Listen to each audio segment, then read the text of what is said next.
暑假就要开始咯，中南部疫情也渐渐稳定。为7月1号开始，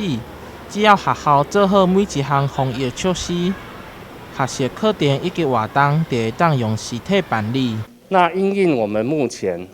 从明天开始就是暑假的第1天，那我们台南市的学校，我们的暑假的相关活动课程就会进行了那过去我们的校园开放的政策是以国高中的校园户外的场地操场部分来开放，那国小部分是没有。那从明天开始7月1号之后，那我们学校的从高中、国中、国小我们所属学校的部分都开放这个户外的场地。教育局呼吁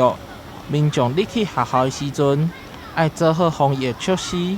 让伫个暑假期间转去学校上课的学生会当确保安全。请民众配合相关规定，后面也会看疫情来调整各项规定。台南新闻杨顺怀采访报道。